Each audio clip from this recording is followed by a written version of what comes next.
It's taking a while. Hello, students. Michael Sanchez, violin teacher here. Hope you guys are having a great day. Welcome to the right hand webinar. We've been talking so far about left hand quite a bit in the last webinar, and we're going to be talking about the right hand today. So, yeah, we look forward to interacting with you guys and giving you guys some good tips on the right hand. So, yeah, we have two of our instructors that we had last time for the left hand webinar that are here today. So I'm sure that they will be talking and interacting with you guys. So Scott, I'd like to introduce. Scott is from Texas. He's my Superior Violins manager. And yeah, Scott plays viola and violin, so he can definitely give advice in both of those areas. So let's give a warm welcome to Scott that's here today. So normally what we do is Scott manages the chat, and then we also have Katie, who's our other Superior Violins instructor. She also does violin and viola, so she's going to be interacting with you guys as well. And then I like to actually answer the questions that come through directly through the questions app that's on here. So yeah, I see a lot of you guys are saying hello to each other. I encourage you guys to do that. Let us know where you're from, how long you've been playing for. Last webinar, we had a lot of newbies as well as quite a few more advanced players. Hey, Bonnie. Hey, Rebecca. Hey, Nick. How you guys doing? Looks like we got quite a few of you guys here. Awesome. So yeah, and we're also going to be giving away prizes in this webinar. So I'll give you guys kind of the lowdown scoop here of what we're giving away. So if you guys like pencils, we will be giving these away just because you're here live in the class. And then if you like ornaments / cookie cutters, there you go. So just by being here. So hopefully you guys get your name called. Just try to make it interesting and fun. And then our grand prizes today are going to be our Superior Violins bag. You can put your music in or anything else. So that's going to be a grand prize. And then also my book will be the grand prize today. So yeah, good luck to everybody. I see Katie is here saying hello. Hey, Katie. How you doing? So yeah, I encourage you guys to ask any questions you have throughout this webinar, anything related to right hand technique for sure. So, all right. Yeah. Scott looks like he's here as well. So let's get started with the instruction, and then feel free to post questions anytime. All right, so I definitely want to talk about the bow as far as like how to really set you guys up, but I want to start by just really emphasizing the importance of technique related to the right hand. So a lot of you guys just have kind of the concept of, hey, I can grab this bow as hard as I can, and if I have more control over it, it's going to be able to do the things I want it to do. But unfortunately, if we don't hold the bow proper, it's going to cause a lot of problems with how we actually get a clean sound out of the instrument. So everything I'm going to be showing you is going to help you guys out as far as getting to the point of having that relaxed bow that's going to make the sound as clean as possible. But it first starts with holding the bow properly. This is so important. So let's go over like the steps. And you guys might see my cat who likes to hang out. So this is Forte, everybody. Oh, sorry, Forte. I didn't mean to hold you like that. I have two cats. They are Forte and Piano, so I like to name my cats over musical terms. So a lot of you guys already know my cats pretty well. All right, so let's go into how to hold the bow. So basically the biggest things are, okay, if I was to take my hand and just let it drop down. Okay, so like the most relaxed state that you're in while you're playing the violin or while you're, let's say, asleep, this is how relaxed your hand is, right? So watch how when I hold the bow, there isn't much change here. See that? See, there's not much difference. So what a lot of you guys are doing is you're stiffening your fingers out like this when you're holding the bow. You have a lot of this going on instead of this. Okay? So make sure that your finger is this far over the stick. That's normally how I teach it. So a lot of you guys have your finger more here when you're holding the bow, and that kind of just promotes that stiffness of those fingers that we don't want. So I want you guys to get more over the top and the hand being just as loose as possible, not pressing up against the bow. Very important, okay? So finger this far over the stick. I want you guys to rest your pinky right around the button. This is the button right here. Just have your pinky kind of resting on top of that. And then these fingers right here, what I want you guys to make sure you do is let them just hang, okay? What a lot of people do when they first start playing the violin or have been playing a while, what they do is they use these fingers or any other fingers to kind of press up against the bow. And ultimately what they're feeling is they're feeling like they have more control over the bow. If you guys have, played for a while, or maybe they're just starting, you've probably heard a lot of the terrible sounds that you can get out of the violin. And that's caused from a lot of tension up against the bow. Okay. So a lot of you guys that maybe have your pinky proper, that have your index over the stick, you guys are just pressing too much here. Okay, so make sure that these fingers are resting and just relaxed. The biggest thing is we don't want to have pressure going against the bow in either direction this way. Okay, that's really important. All that we want is we want the thumb to go right in this groove right here, and that's holding the bow up as we're pressing down. Okay, so good pressure is this way and this way. Okay, that's not going to cause bad sounds. What's causing bad sounds is pressure this way. Okay, which can be caused by these fingers pressing, this finger ultimately kind of grabbing this way. We only want it going this way and this way, okay? So hope that makes sense. Yeah, please post your questions throughout this webinar. So I'm going to be taking quite a few of those here in about 5 minutes. For those of you guys that are coming in sort of late, we're giving away some prizes. I'm giving away my Fiddle for Dummies book just for people that are here today live. And also, if you're here, you're getting 500 entries to win the Vitali violin on August 29th. So congratulations just from being here. That's a really great thing to increase your chances to win. All right, so 5 more minutes. I'm going to kind of really emphasize one thing that's so important with the bow that a lot of you guys, I think, are not understanding when you're playing the violin, and that's the usage of the index finger. Okay, so a lot of you guys, what you're doing is you're over grabbing the bow and you're kind of guiding it along like this. Okay, and that kind of feels like you have security over the bow, like you're really grabbing it, like you know how to tell it what to do. But unfortunately, that's actually what causes bad sounds, because the violin is actually holding the bow for us. So if I actually have it in a certain spot, you see how the bow just balances? Hopefully I can do it. See that? So why do I have to hold the bow so tight? The violin is holding the bow for us. If we have it level, obviously if you have it down here, that's not going to be good. But if you're here, the violin is supporting your bow.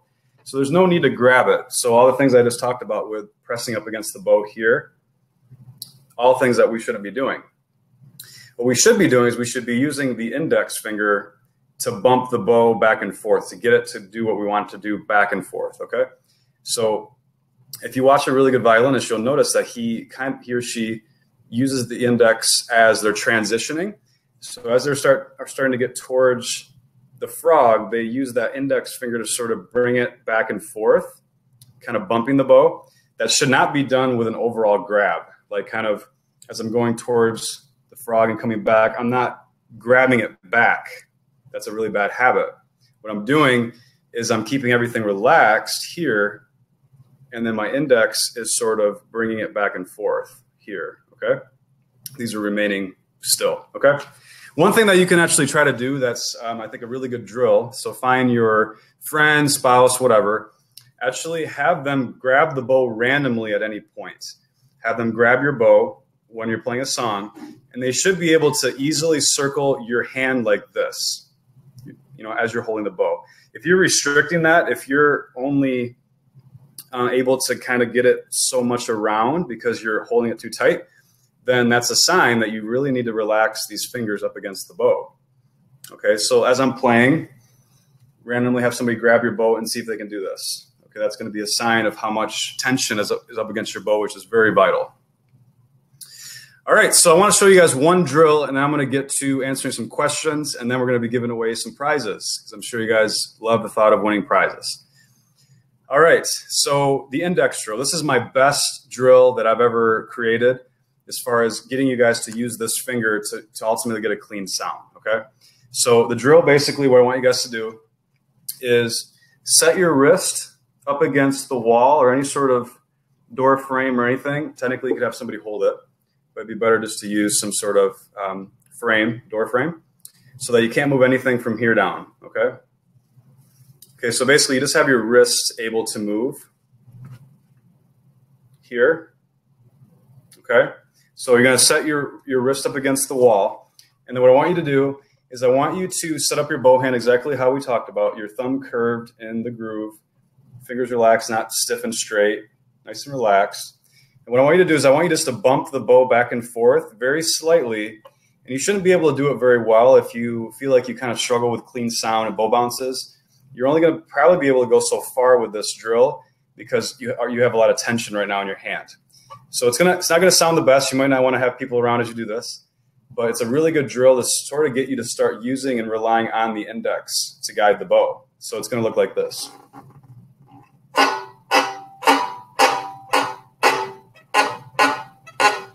Okay, just like that. So if you're doing it like, you're probably cheating. So we don't like cheaters, right? Just kidding. So make sure that you're not actually doing that with the pinky and the thumb. A lot of people, when they're doing this drill, they're sort of doing this to do that back and forth. But we actually want those fingers to be relaxed as possible. And then we're only using the index to do that bump, okay?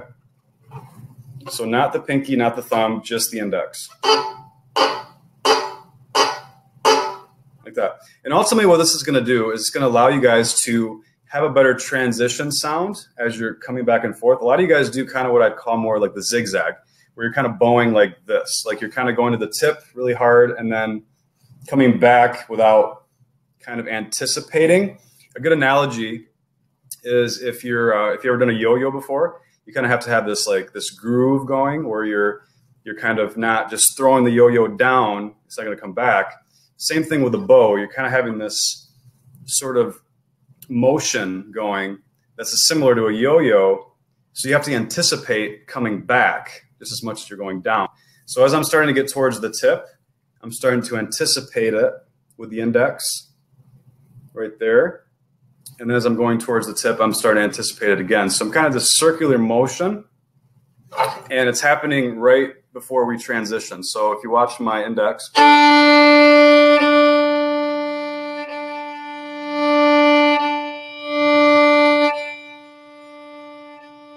now if I was pressing up against the bow with these fingers, I'd be getting a bad sound when I'm transitioning. So it's so vital that we keep these relaxed as we're using the index. All right, hope that drill helps. And I'm telling you, if you do that for like 15 days straight, maybe 2 minutes a day, you're gonna see a huge difference in your violin playing for sure. All right, well, let me take some questions. I see that Scott and Katie are doing awesome answering some questions. Actually, Scott said to Nick, I'm sure Michael will come around to your issue. One thing I usually suggest to focus on is keeping the thumb bent. It's really hard to let your pinky collapse or flatten if the thumb is bent. Yes, let me see if I can find that question. Nick says, what would you suggest about a collapsing pinky? Yeah, so a lot of students really rely a lot on the pinky to kind of guide the bow. So I'm exaggerating right now. But what they do is they kind of guide and transition here, and they kind of stiffen their pinky up against the bow from the side. So one thing I really recommend is that you kind of look where your pinky knuckle is. You should always try to make sure that's more on top. That's going to help you not push this way. If you're here, it's a lot easier to push that way. See that? So try to be on top of the bow. That's really important. And then as far as a collapsing pinky, you might be talking about sort of if you're getting that, Nick. That's just basically implying that you haven't really developed maybe enough reliance on using the index to guide the bow. Because, yeah, the pinky should not be functioning at all as a guide, as a transitioner. Really, the pinky is only there for balance, especially as we're playing at the frog. Okay, so if like we didn't have the pinky on the bow, it would be harder to get a really clean sound at the frog. So we definitely want it to be curved and relaxed, but not pressing, just kind of there. Definitely not pressing this way. That's a huge bad habit. So if you guys want to kind of just, take a picture of your bow hand, try to pay attention to how far this pinky knuckle is from the bow. This is too far. This is implying that you're guiding with the pinky. So if you get on top, then here's where we're guiding. So this might be a really tough change for a lot of you guys. I normally see when students do different things with their bow hands, like any sort of change with their technique, it's going to feel like you don't have control of the bow. So like almost everybody says, oh yeah, it feels like I have no control. That's actually a good change because a lot of the things that people do in the bow hand are wanting more control, which is ultimately what makes it not sound as good. So if you make a change, like getting closer to being on top of the bow, then most likely you're in a good place if you're feeling like, hey, I feel like I have less control. I can't guide the bow. It just takes practice. So just know that that's normal. All right, thanks, Nick, for that question. Anybody else that's here right now, feel free to ask any questions. Katie and Scott are here, our teachers from Superior Violins. Let's give them a quick hand.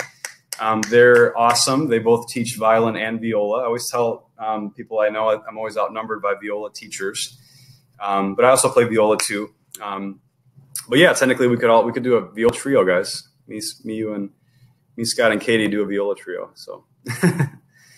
Technically, Katie's in my hometown here in Grand Rapids, Michigan, and then Scott's in Texas. So, yeah, feel free to say hello to them. They're in here right now answering your questions. All right, let me take one more, and then I will give away our first set of prizes. All right, I see Rebecca says, my down bows tend to slide towards the scroll, but my up bows are fine. Can you explain why this is? Yeah, I actually think probably, Rebecca, the biggest thing with that is you're probably not bending the wrist enough. And I actually haven't talked about that yet. So let me kind of get into that a little bit. So as you're playing violin, you always want your wrist to be balanced at all times. Always level, okay? So actually a really good drill. I'll do it with a cookie cutter here. Cookie cutter drill. If you guys win one of these, then you can use this. So basically what you want to do, as I'm trying to get the plastic off, which is not easy. Okay, I guess that's okay. All right. So you want to balance something on your wrist and kind of start neck high, about here. And what we're going to show is a simulation of what the wrist is doing while you're playing violin. So as you go down towards the tip, notice I'm going down in a diagonal. Okay. I'm still level with my wrist. And then this is where a lot of you guys might be failing. You might not be bending your wrist coming back. Okay. You might keep it stiff. So you're kind of bowing like this, not actually changing the wrist, okay? But as you're coming up bow, you should be readjusting your wrist, ultimately going from this position to here. See that? Okay, so this is a really good drill for that. So we're balancing something on our wrist, coming down towards the belt buckle, coming back. Take your left hand and hold on to your right bicep so that you're only doing this with your wrist and forearm. Try not to just go up and down. Obviously, you can keep it level easily like that, right? We're trying to simulate the bow motion here. Okay, you can do this with a coin. You can do it with anything. But this is a really good drill to sort of show exactly what the wrist is doing. And I'll get to your question here in a second, Rebecca. I think this is going to really apply to you. So as I'm playing, my wrist is still level. And as I'm coming up bow, see how I'm bending? So I think the reason why you might be struggling, Rebecca, is that if you're not bending enough of the wrist, what happens is the bow gets crooked. You see that? So if I'm fine going to the tip like you're saying, but let's say I don't bend coming back, see that? I'm getting crooked. So it's so important that you're bending the wrist coming back. Like that. So yeah. Give that a try. There actually is one tool that you could use, Rebecca, that's really helpful. It's called the bow rate tool. It is available on our website. But basically what it is it's like a metal clamp that goes right on the strings, on top of the, over the strings. And then it forces you to actually keep the bow straight. That's a really good tool for beginners, and I highly recommend that. Because, yeah, you ultimately don't want to develop a bad habit of getting your bow crooked. You're not going to develop as clean of a sound. So we really want to make sure that bow's straight. And what you could do, if you guys aren't sure on that, is you could watch yourself play in the mirror. Just watch yourself go back and forth and just really make sure that bow is straight. All right. Well, we're at the 20-minute mark here. Hope you guys are enjoying the class so far. Looks like quite a few of you guys are here, about 50 of you here right now. So, yeah, let's give away our first set of prizes. So basically I have Scott and Katie choose random people. So let's give away... let's see, how many do we have? 1, 2, 3, 4. Let's do 2. Yeah. All right. So I'm gonna give away 1 pencil and then 2 ornaments. So violin ornament, cookie cutter, whatever you want to call it, guitar. So Scott, why don't you pick 2 names, and Katie, you pick 1 name, and then whoever they pick will be the winners. Good luck to you guys. Thanks, Raina, for saying an awesome webinar class. Appreciate that. Yeah, a lot of you guys, I see familiar names from the last webinar we did, so I'm really happy to see you guys here.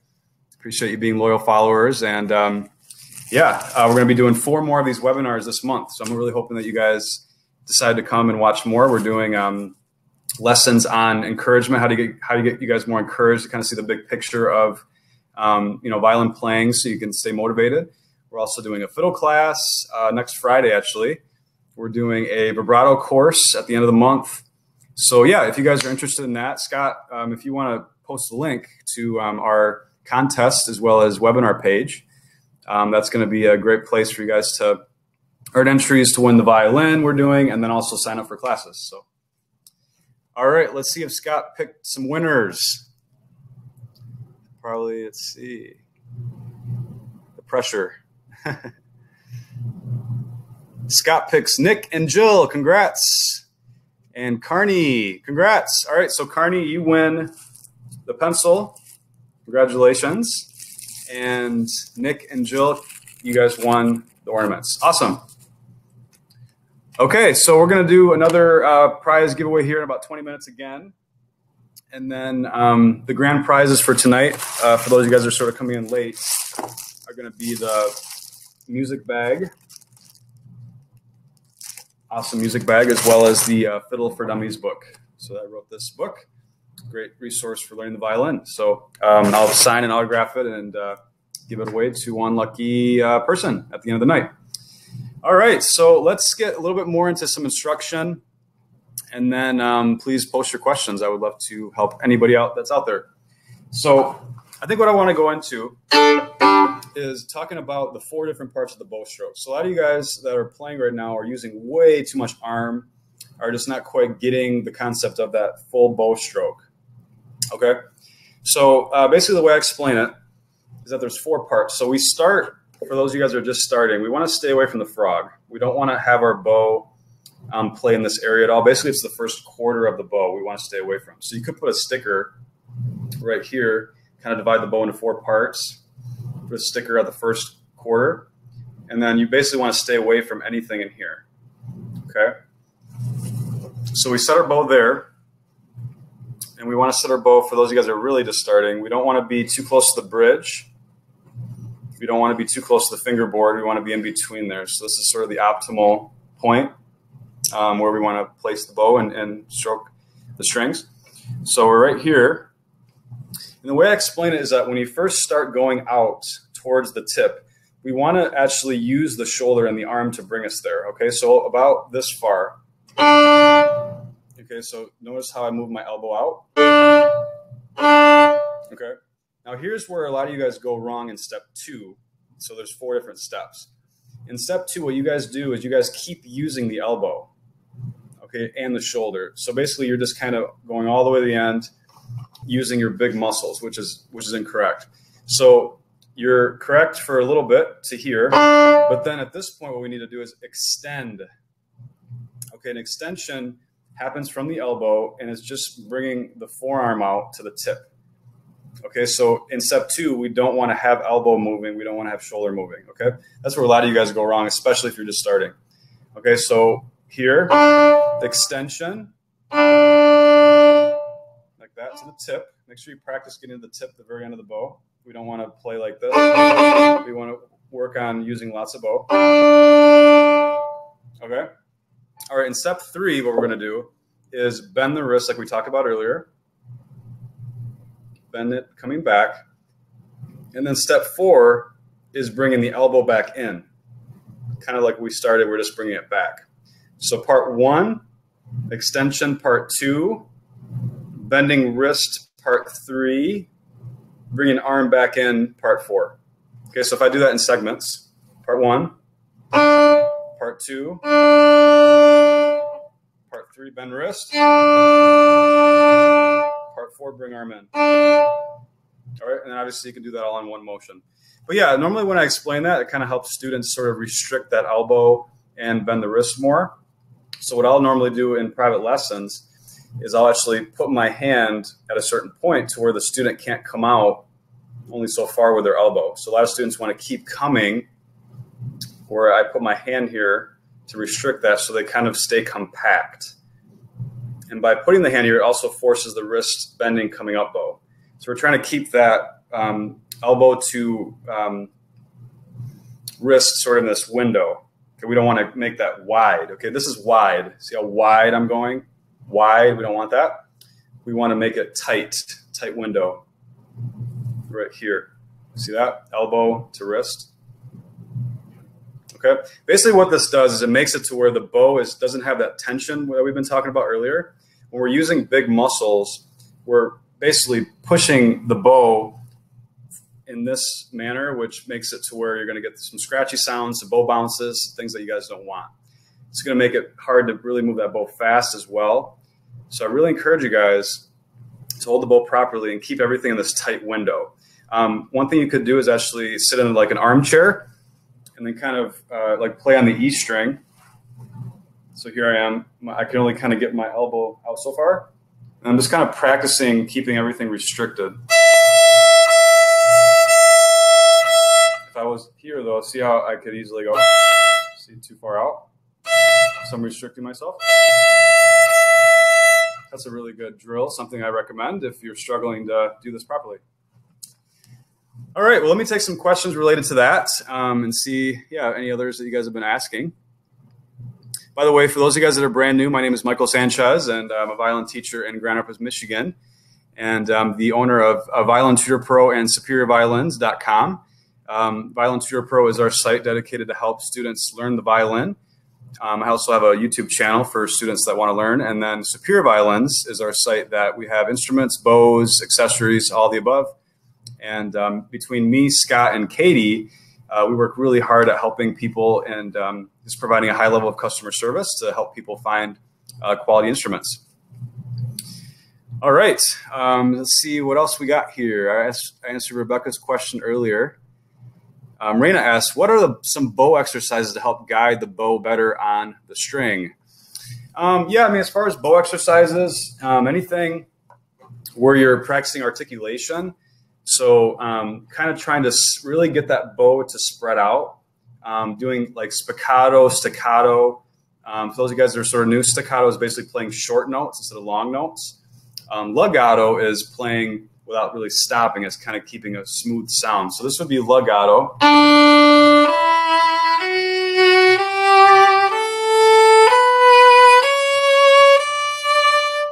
Or if we did staccato.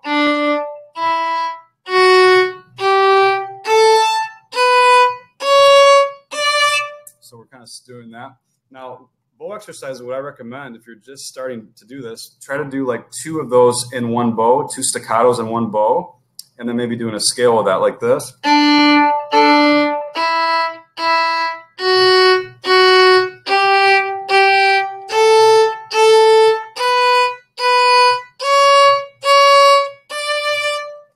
Obviously, you can get more challenging with that if you want to do like 4 in one bow. And if you're having trouble doing that, maybe you're just like doing articulation. It's very, very challenging to do articulation without actually moving the index finger. So if you're trying to guide the bow, like we talked about earlier, which is incorrect, with stiff fingers, overall grab, you're going to have a hard time doing articulation. So, articulation can be anything from slurring to staccato to off the string.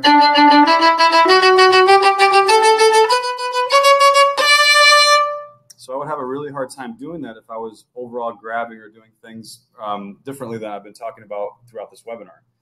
By having everything relaxed, by extending properly, by bending the wrist properly, having the proper grip, I can do various techniques that are more challenging by having the bow relaxed.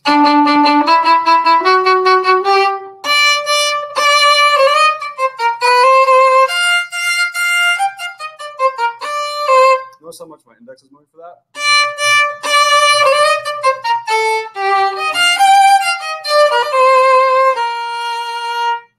So to really get your notes really clean, it really takes having everything we're talking about, extending properly, and just ultimately not putting that tension up against the bow. So again, you guys could do that test where somebody just randomly grabs the bow, and are they able to circle it like we've been showing you, or are you restricting them? Are you not letting them circle the bow. So yeah, that's a really good sort of test that I show students. Speaking of, actually, I have a really good test as well, especially for you beginners out there. It's called the rocking bow drill. All right. So this one is awesome. It's basically going to test out how much tension you have up against the bow that's causing you problems. So if you set your bow on the strings, what I want you to do is take your right elbow, have it above the instrument for the G string. Okay. And then I want you to rock the bow down to the E string right at your side, up and down. Don't actually play. What you're trying to do is actually not make a sound. Be as quiet as you can. So we don't want, that means there's tension. So if you can do this cleanly without making a sound, then you're doing well. Now, what's interesting is that I would say about 9 out of 10 people can do that relatively well. But on the other hand, 1 out of 10 people have a hard time doing it at the tip. Hi, Forte. You want to try Forte? So if you try to do the same thing at the tip of the bow, you're probably getting that. Okay, so this is a really good drill. A lot of you guys are just very tense as you're bringing the bow down towards the tip. So here's normally what happens. We set up properly, we have a good bow hand, everything's good, but then as you start to get that bow away from you towards the tip, what's happening is you're starting to grab it harder. You start off good, but then you're starting to grab it harder, and then this drill really exposes that. So if you're getting that at the tip, which you most likely are, especially if you're a beginner, then you know that you have to really focus on what you're doing as you're extending out towards the tip. And then I would include that in your practice sessions if you're having a hard time with it. I call that the rocking bow drill. That's a really good one to practice. So, all right. Thank you guys so much for watching all that. Let me see if I can find some more questions here. Let's see. Thank you guys all for being here. It looks like we got 52 of you here. And then we have Scott and Katie that are our Superior Violin instructors that are here as well, hanging out, answering your questions that are in the chat. All right.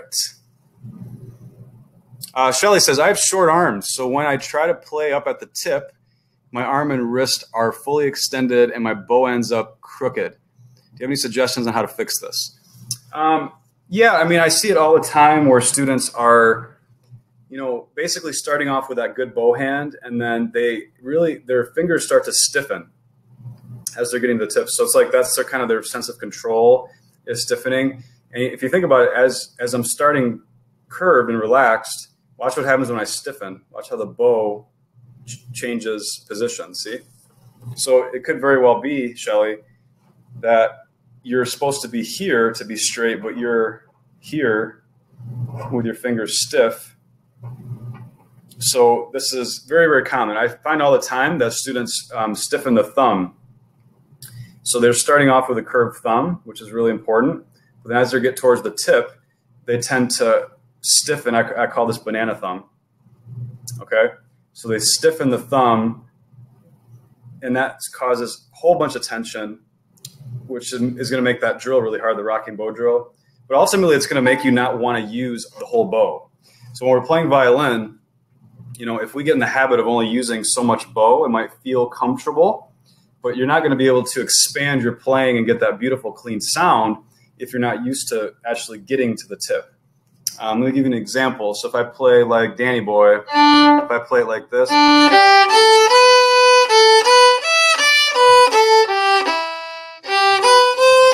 right there, I'm only using so much bow, right? But if I start to expand my playing my bow, doing all these things we're talking about,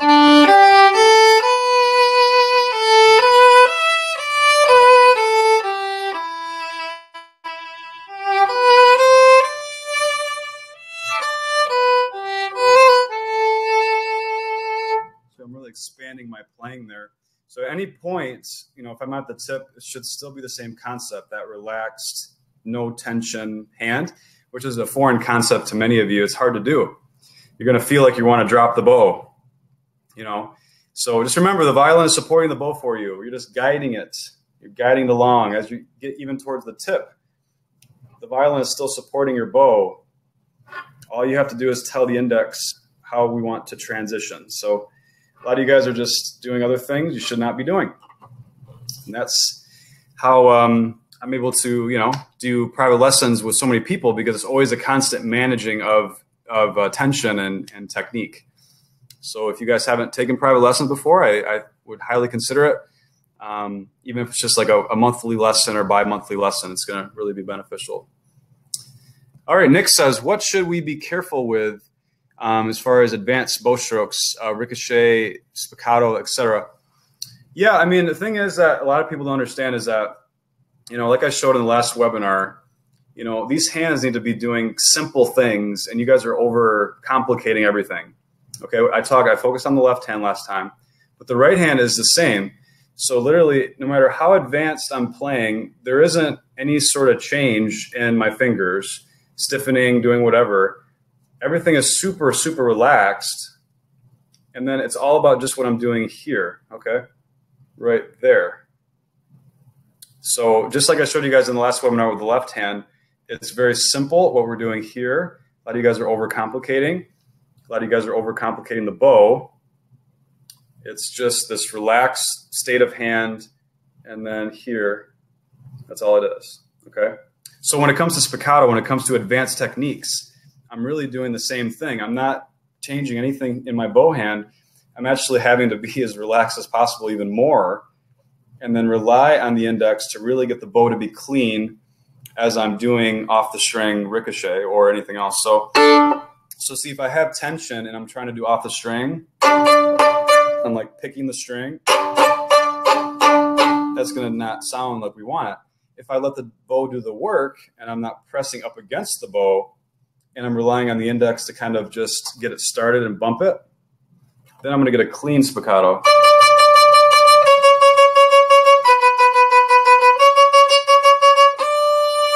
Or if I'm doing ricochet,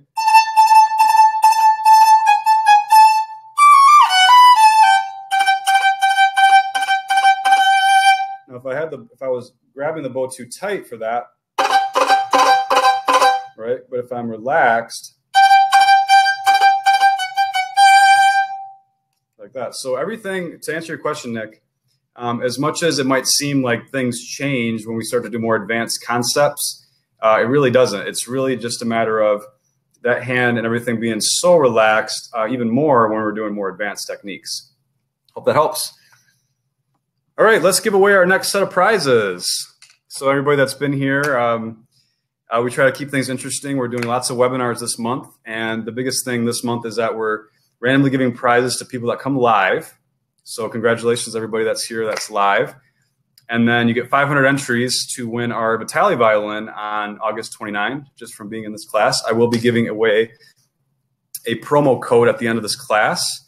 And that promo code will allow you to earn the entries for the contest. All right, so let's give away our next set of prizes. These ones I already gave away. And we got, let's see, another pencil and 2 ornaments.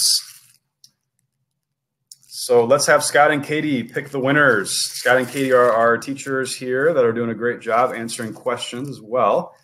Whenever you guys visit our Superior Violins website, and you click on the live chat button in the bottom right-hand corner of your screen, it's either going to be me, Scott, or Katie that answer those live. And then if we're not there, we have a way to get your questions still in our system, and we can answer it the next day. So I encourage you guys that have any questions at all throughout the week, just to pop in and live chat us. All right, Scott, Katie. Scott, I'll have you pick 2 winners again. No, I'll have Katie pick 2 winners. Let's flip it. And then, Scott, you can pick the winner of the pencil. All right, drum roll, please. All right, who we're going to pick here?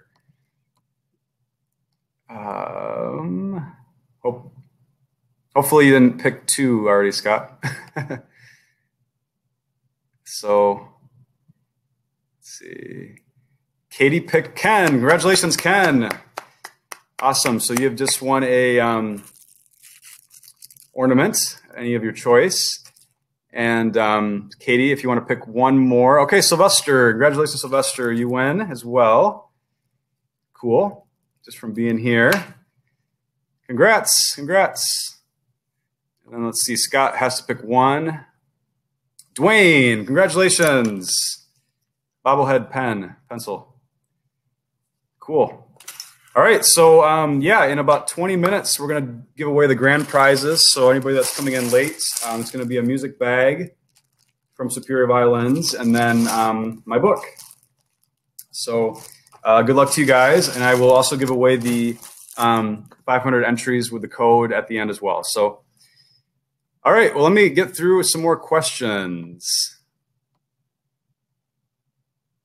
Looks like a really good crowd here. Last time I was talking to Katie and we were saying just how cool it was to have all you guys being so participative and asking questions and stuff.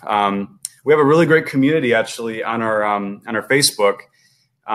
Scott, actually, if you want to post the link real quick, but it's basically all mostly adult learners that want to learn to play the violin, a lot of beginner, a lot of intermediates.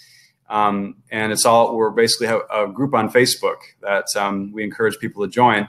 And then me, Scott, and Katie are all participating and answering questions, commenting on videos and all that stuff. So yeah, Scott will post the link here in just a second. And then I encourage you guys to join that page so that we can all interact throughout the week. And you can post videos, you can comment on videos. We're all a really friendly crowd, so you never have to worry about, getting criticized or anything. We're all really friendly and constructive. So. All right, next question. Let's see if I can find one here.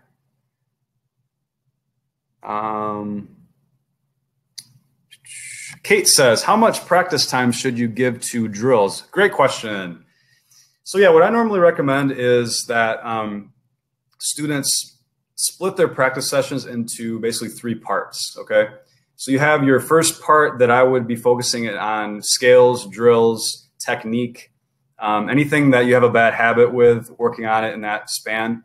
Normally about half of that first third, I would recommend working on your drills. I think that's a good way to sort of dissect your time. So if you're going to practice for a half hour, I would say 5 minutes with drills. So maybe doing the rocking bow drill, maybe doing the wall index drill, total for about 5 minutes. Yeah, and then the next part of that first third, you could practice your scales, practice your thirds, arpeggios, octaves, all that stuff. And really be thinking the most about your technique. In the second third, I recommend etudes. So if you don't know what etudes are, they're basically different books that have different exercises to work on, different finger techniques. So you can basically be learning, how to improve your intonation, your rhythm, your articulation, dynamics, all that stuff. And basically there's etude books out there that sort of focus in on, really developing, your left hand, your right hand. So if you're just starting, I recommend, and Scott, if you, or let's say, yeah, Katie, if you don't mind writing these down, some of these that I recommend, and then maybe including some of your own. But I recommend Wolfart is a really good etude book for beginners. If you've been playing about a year, I think a Wolfart book is really good. If you've been playing a little bit longer and you're looking to learn third position, I highly recommend the Whistler books, Introduction to Third Position. I used to teach out of those a lot.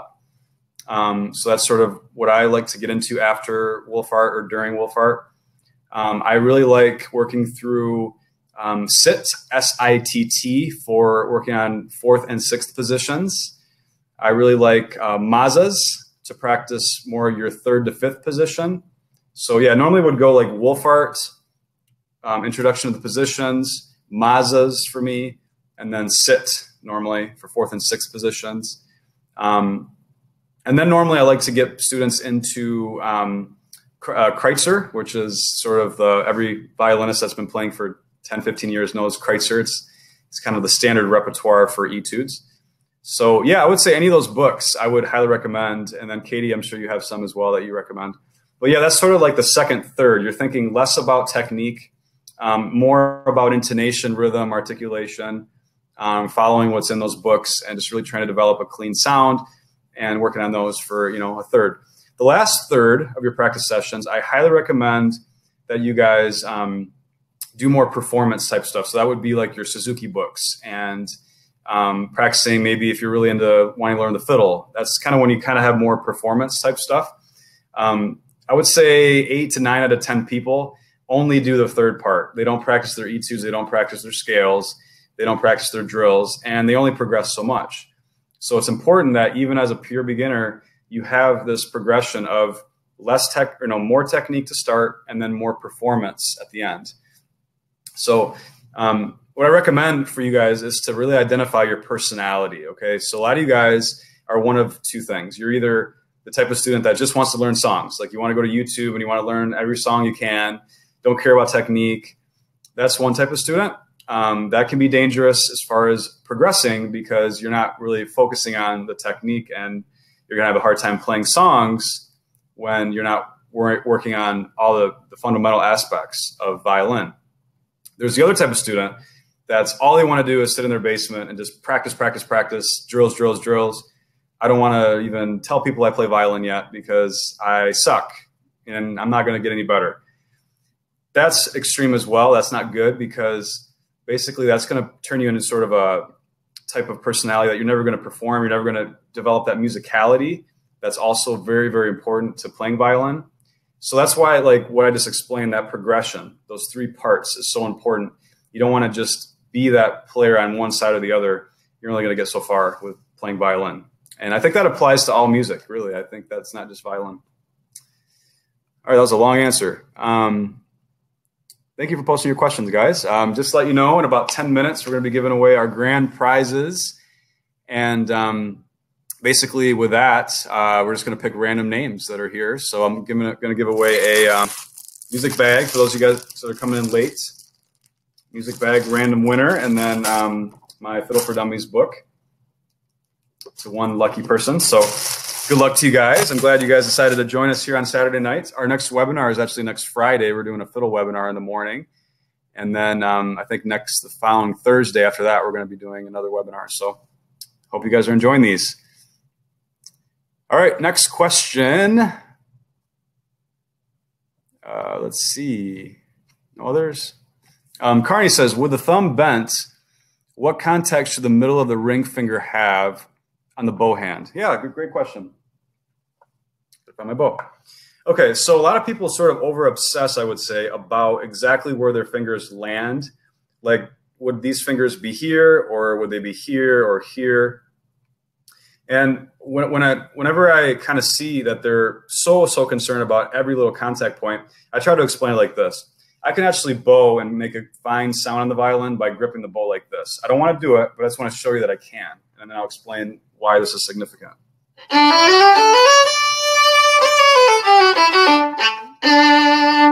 So how was I able to do that with this bow grip? The concept is that it's not about placement exactly. Placement only helps us develop the proper application. Okay, that's all it's doing. It's not the magic formula. It's only like the prep. Okay, so by having everything like we talked about, that's great. We need it. But don't over obsess over every little finger placement because it's not significant. What is significant is not pressing up against the bow. That's what's significant. That's what it's all about, basically, to get a good sound. So technically, I mean, I could have my fingers here or here as long as I'm not pressing up against the bow. My recommendation, though, is just having it as relaxed as possible. Your hand in the most relaxed state that you possibly can get to. So right now I'm not tensing fingers. I'm just relaxed. See, there's no change. See, and then kind of just wherever my ring finger ends up, right? See that? So I don't have to worry so much about manipulating these. I'm just letting them sleep, just letting them relax. So yeah, very bad habit, these fingers pressing. So yeah, I mean, to answer your question, I mean, the thumb too, I mean, yeah, just having the thumb always relaxed, always curved. One tip I can give to you guys, I actually see this a lot. Students hold the violin way off to the left, like this, okay? And the problem with this, if you're not advanced, this only applies really a good tip if you're more intermediate beginner, is what it does is it kind of makes it to where as you get towards the tip, my arm stiffens. My arm gets really stiff. It kind of makes the bow go crooked. And what it also does is it kind of manipulates those fingers stiffening towards the tip. So as I get towards the tip, my arm is really straight and my fingers straightened as well. So a really good tip for you guys is to get your violin more in front of you. The way I explain it is square your shoulders to your music stand. So don't have your shoulders in or out, just square these to the music stand, okay?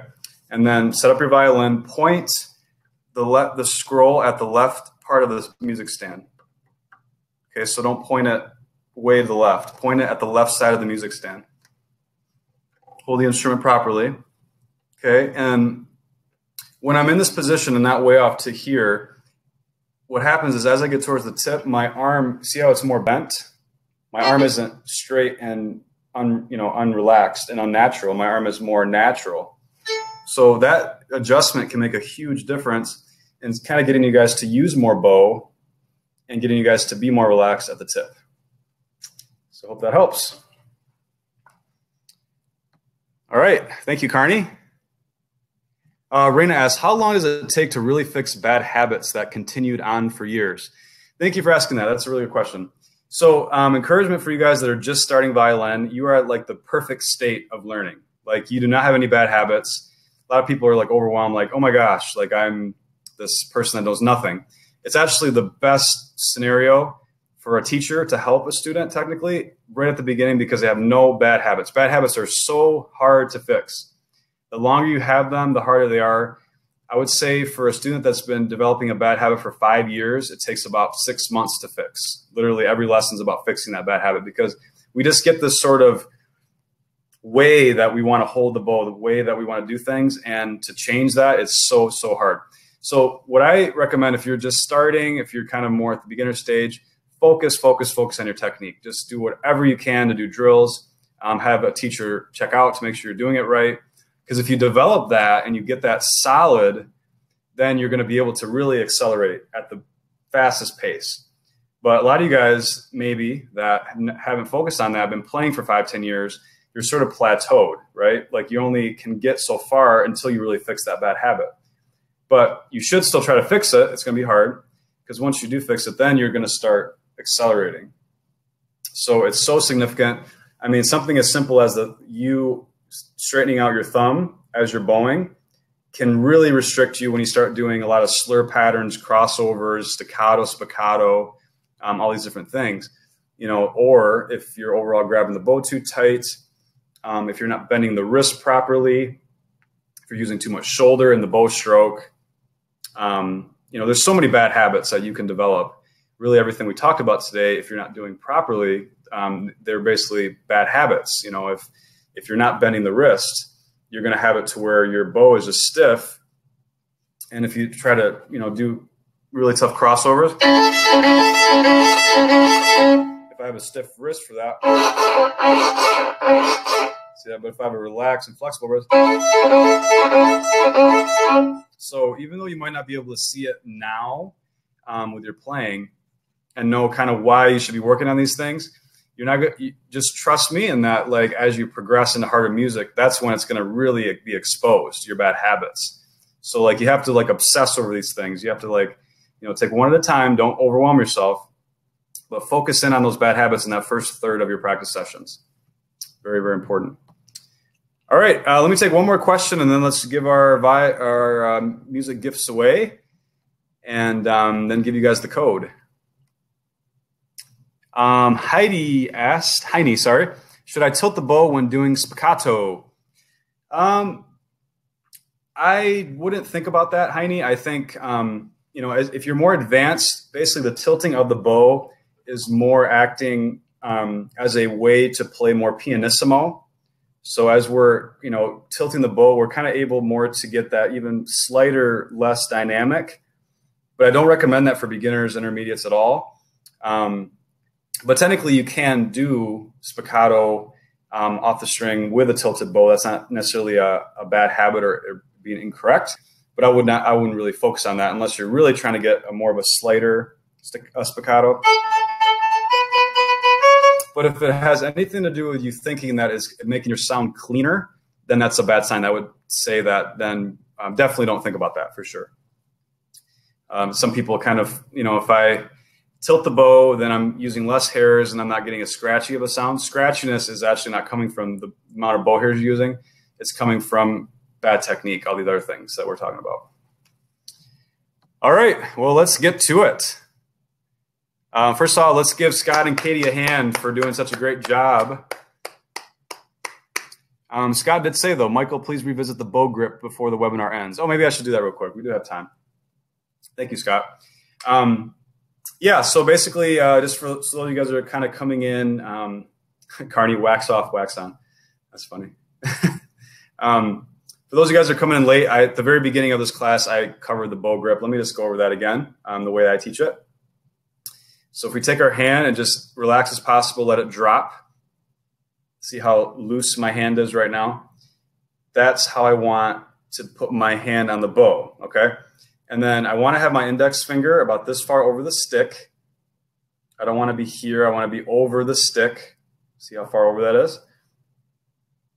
And then what I want to do is I kind of want hanging gardens. I want just fingers just kind of hanging. Doesn't matter exactly where they're at, just hanging as relaxed as possible. And I do not want to be pressing up against the bow at any time. That causes bad habit, bad sound. So index finger over the stick, fingers hanging, pinky at the button. Okay, see how relaxed and curved my fingers are. Pinky knuckle is more over the stick, not to the side. And then the thumb goes right in this little groove area back here. See the little groove there? So you want to put your thumb right in there. And the thumb is basically functioning just as holding the bow up as you're pressing down. So we do not, really bad habit, we do not want to press up against the bow with our thumb. We want to keep the bow always flexible this way, and then the thumb's only holding it up. It's supporting as we're pressing, not pressing this way. Okay? So thumb curved, pinky curved, finger over the stick, relaxed fingers. Hopefully that sort of covers it. Amy says, I haven't started playing yet. Does the arm get tired as a beginner? So if you do everything proper, I mean, literally, like the left hand should only be doing this, and the right hand should only be doing this. So could you do this for a while? Probably, right? And then technically, as you're bowing, your arm only comes out a little bit, and then it's all extension. So yeah, sure, if you grab the bow really tight and you use tons of pressure in the left hand and you're moving that shoulder in and out and doing all these crazy things, maybe that would get tiring.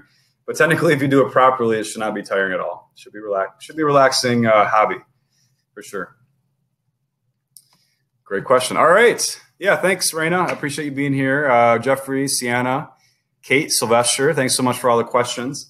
So I think it's about that time to give away our prizes. So here we come. Drum roll. So I'm going to have Scott pick our bag. So let's have Scott do that real quick. So anybody that's here right now has a chance to win the bag. And by the way, if you do win a prize tonight, email michael@superiorviolins.com. That would be great. And then we can get your prize out to you. So I'm going to quick also work on getting the code loaded in. And Scott, you're going to yell at me. I didn't do this. Last time we had to load the code for you guys being here into the contest, and I'm doing that last minute here. Sorry, Scott. We'll get that going. All right. So Scott, did you pick a winner yet?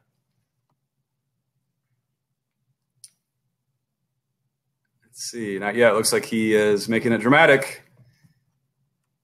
Scott says, Rebecca, you're the winner of the bag. Yay. Congratulations. So I guess you can use it for like a iPad as well, but it's got music notes on it. So it's like a music note iPad bag, or putting your accessories in there. Congratulations. All right. Hey, we got our big grand prize. So Fiddle for Dummies. I wrote this in 2013. It's jam-packed with lots of different instruction for how to play violin and fiddle. So for those of you guys that don't know, violin and fiddle are the same instrument, just differs in how it's played. So basically the whole first half of the book is just kind of technique, how to get really good with fundamentals, rhythm, intonation. And then it shifts from the second half of the book into more the fiddle style and how to play the fiddle. So yeah, just to give you guys a little demonstration, the violin, fiddle are the same instruments. So this is classical playing.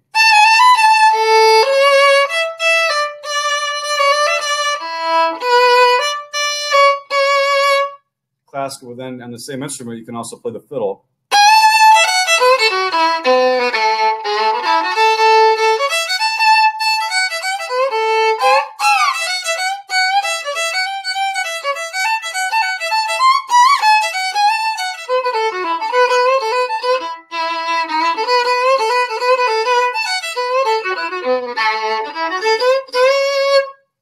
So on the same instrument. So if you're interested at all in learning the fiddle, I encourage you guys to come next week to my webinar, Friday at 11. And then, yeah, we'll have one person win this tonight as well. It's a really great resource for learning the fiddle. All right, let's have Katie do the big winner, the big drawing. Here we go. Good luck, everybody. All right, Katie. Let's see who wins. I'm loading in the code here as we're still on the line here.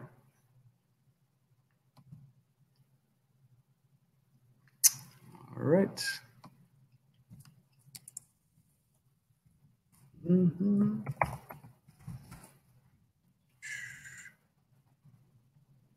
All right. Coming back here in just a second to see who won.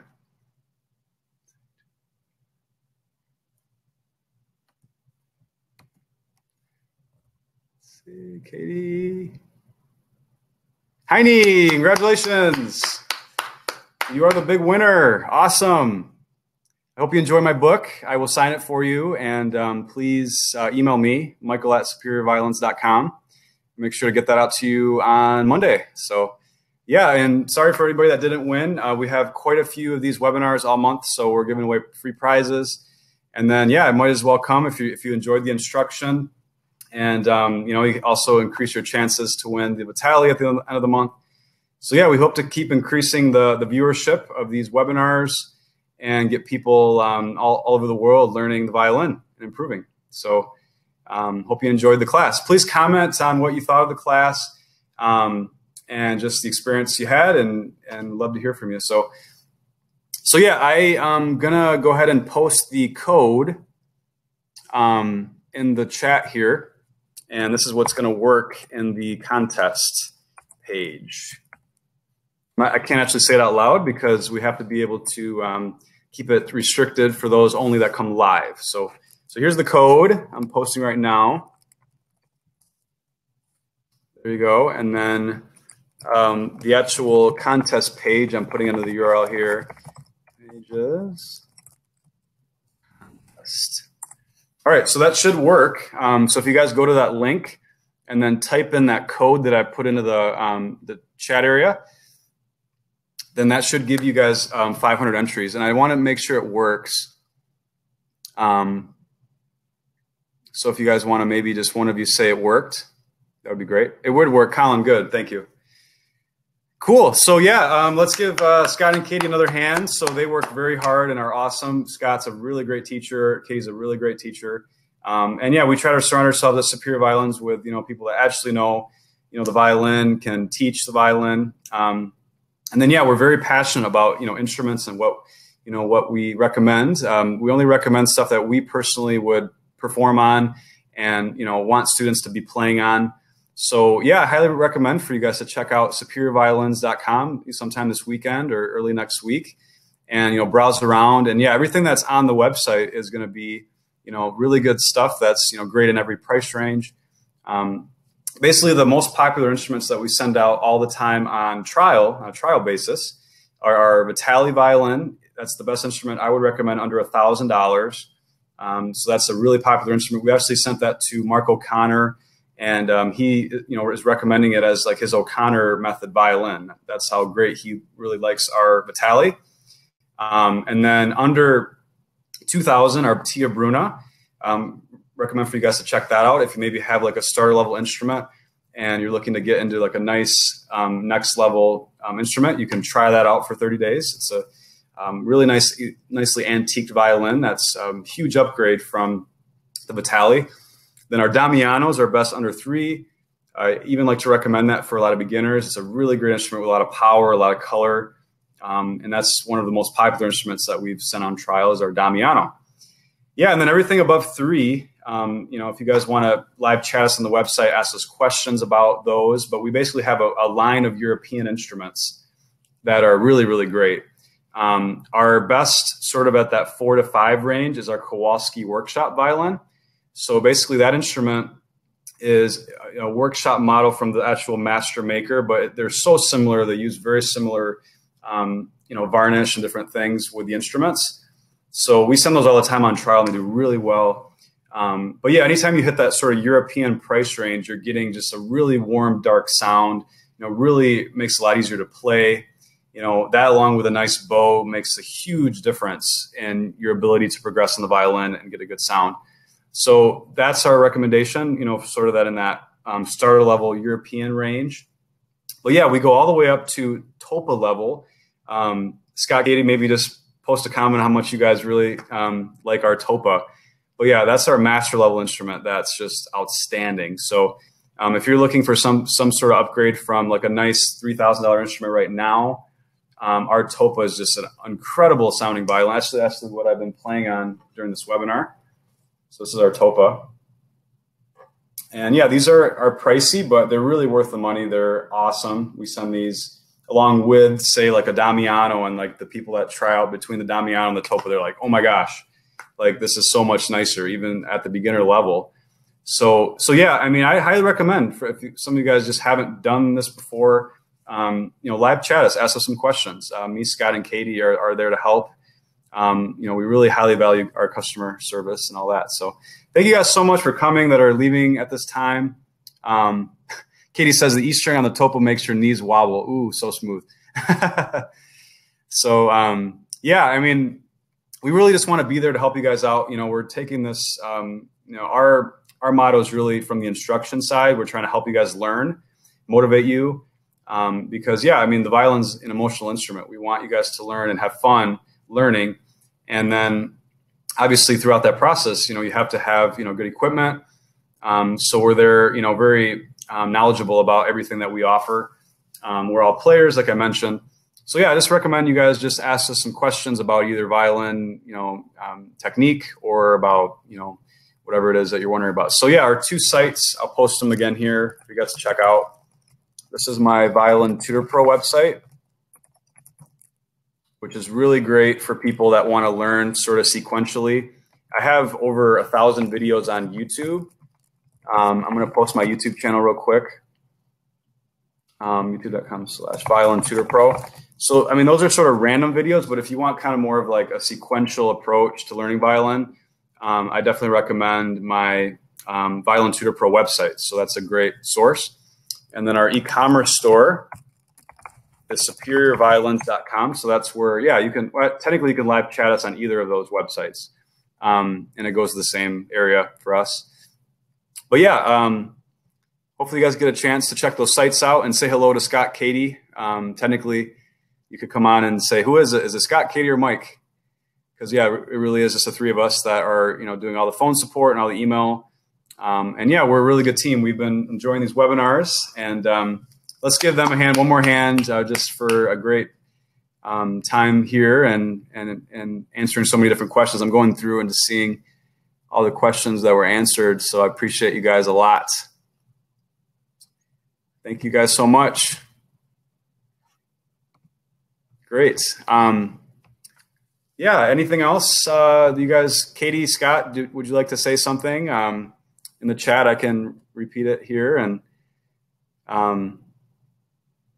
everybody seems to be clapping and applauding, so that's great. It's like you guys, yeah, really appreciate you guys. Scott says, woohoo for the webinar. So fantastic getting to meet everyone and learn about your violin playing. Jennifer says, thank you for all the advice and suggestions, Michael, Scott, and Katie, especially all of you. Thank you, Jennifer. Appreciate you guys. Natalie, thanks for being here. Sheldon, Sue, Sienna, and congratulations to all the winners, by the way. And yeah, our next webinar is going to be next Friday at 11 o'clock. So let me go ahead and just post a link to the webinar page, the sign up page. So you guys have that. Contest. So yeah, on the contest page towards the bottom, you can access it, but let me just go ahead and provide you guys with this webinar page. So this actually highlights all the classes we're doing later this month. If you go there, you could technically sign up for all of them, and even if you can't make it, you'll get an actual replay sent to your email. So 3 hours after the class ends, you'll get it in your email. So if you're not able to make it, but you're interested in the concepts, you only get the 500 entries if you're live or watch the replay. I think you can. I can't remember which one of those, but for sure live will get you the 500 entries. So. Cool. Yep, and then Forte's back here hanging out. You guys want to say goodbye to Forte?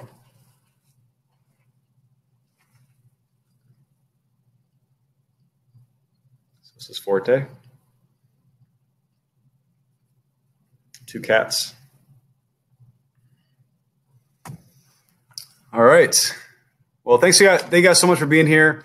Hope you guys decide to sign up for some webinars, and congratulations on earning more entries for the contest.